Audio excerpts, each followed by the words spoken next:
नमस्कार दोस्तों, अंकुर sir classes में आप सभी का हार्दिक स्वागत है। आज आप जीएस के माध्यम से हिस्ट्री पढ़ेंगे।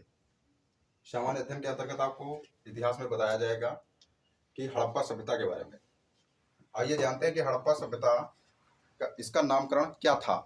आइए जानते हैं। ट्रिक के माध्यम से है। हड़प काशी है सिंधु की नगरी, गैर आर्य से हुई है बिखरी। काल 2570-50, उत्पा अधिको शिंड कपाश। हड़प काश्य है। हड़प माने हड़प्पा सभ्यता, काश्य माने काश्य युगीन सभ्यता के नाम से भी जानी जाती है।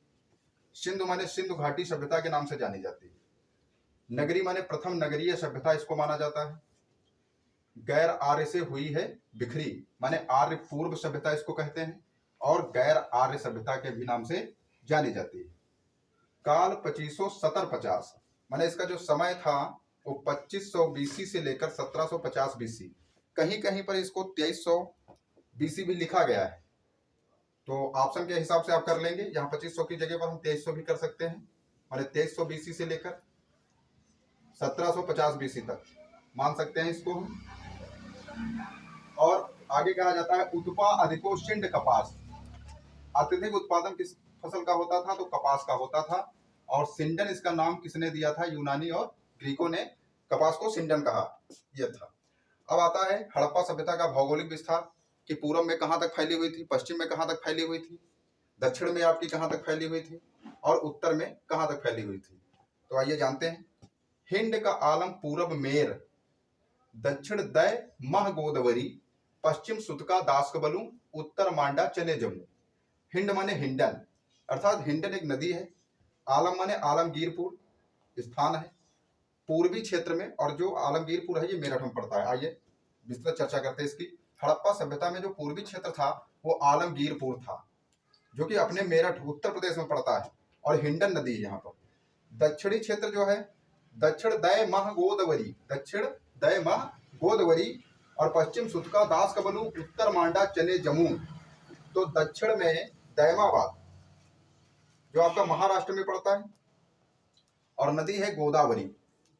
यदि हमारी गोदावरी नदी लिखकर नहीं आती तो इसी की एक सहायक नदी है प्रवरा, तो आपकी प्रवरा नदी लिखकर आएगी।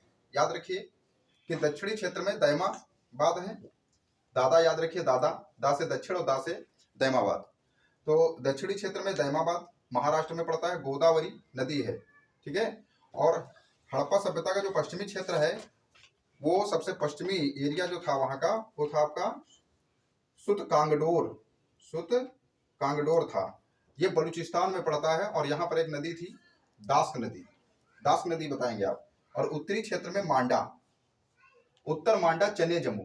तो उत्तर में उत्तरी क्षेत्र में आपका मांडा जो जम्मू कश्मीर में है, और चने माने चेनाब नदी यहाँ पर पड़ती है। आइए व्यापार के बारे में जान लेते हैं, इसका कैसा व्यापार था और कहाँ से होता था। व्यापार मेसो जल हो जाता, अर्थात जल मार्ग जो था, माने जल मार्ग से कहां से व्यापार होता था? तो मेसो माने मेसोपोटामिया से होता था। व्यापार मेसो जल हो जाता, स्थल मार्गे अफगाबादा। तो स्थल मार्ग से जो व्यापार होता था वो अफगानिस्तान से, जो बा से है बहरीन, और दा से द्वीप माने बहरीन द्वीप के माध्यम से होता था स्थल मार्ग द्वारा। अब आते हैं कि इन्होंने प्रथम जो हड़प्पा वासी थे उन्होंने किस पशु को पहले पाला, किस औजार का पहले उन्होंने प्रयोग किया, और कौन सी धातु उन्होंने सर्वप्रथम अपने प्रयोग में ली। आइए जानते हैं इसके बारे में। प्रथम पशु बन कुत्ता आता, प्रथम पशु बन कुत्ता आता, औज कुल्हाड़ी धातु तांबा। जो प्रथम पालतू पशु था वो कुत्ता था, और प्रथम औजार जो इन्होंने प्रयोग किया वो कुल्हाड़ी थी, और प्रथम धातु का जो इन्होंने प्रयोग किया वो तांबा। अब ये नगरीय सभ्यता थी, अर्थात यहाँ पर पक्की ईंटों के मकान बने हुए थे। तो यहाँ की जो ईंटें थी उनकी लंबाई चौड़ाई और अनुपात क्या था? तो 421 अनुपात था, अर्थात जो लंबाई चौड़ाई और ऊंचाई में अनुपात था वो 4:2:1 का अनुपात था। ठीक, 421 याद रखेंगे, लंबाई चौड़ाई और ऊंचाई।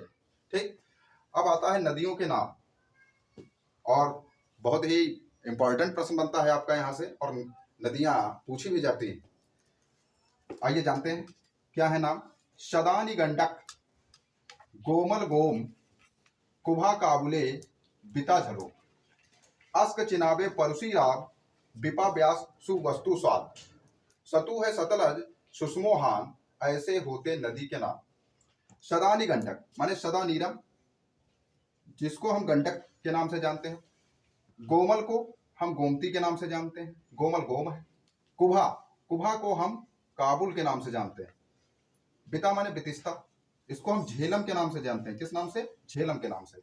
अस्क माने अस्कनी, अस्कनी जो है इसको हम चेनाब, चेनाब नदी के नाम से जानते हैं, ठीक है। और परुसी माने परसोड़ी, परसोड़ी जो है उसको हम रावी के नाम से जानते हैं। विपाशा को हम व्यास, कुछ लोग तो विपाशा बसु कहते हैं, वैसे विपाशा जो है वो व्यास, व्यास नदी के नाम से जानते हैं। और सुवस्तु, सुवस्तु माने सुवस्तु, जो सुवस्तु थी उसको हम स्वाप के नाम से जानते हैं। सतु माने शतुद्री, शतुद्री जो है उसको सतलज के नाम से जाना जाता है। और सुषमो माने सुषोमा, सुषोमा को शोहान के नाम से जाना जाता है। सिंधु को सिंधु के नाम से ही। और बहुत इंपॉर्टेंट आपकी आती है द्रसद्वती, घग्घर नदी के नाम से जानी जाती है। इस प्रकार से आज आपकी इतिहास की क्लास थी। कैसी लगी क्लास कमेंट अवश्य करिए। इस चैनल से जुड़े रहने के लिए आप सभी को धन्यवाद है।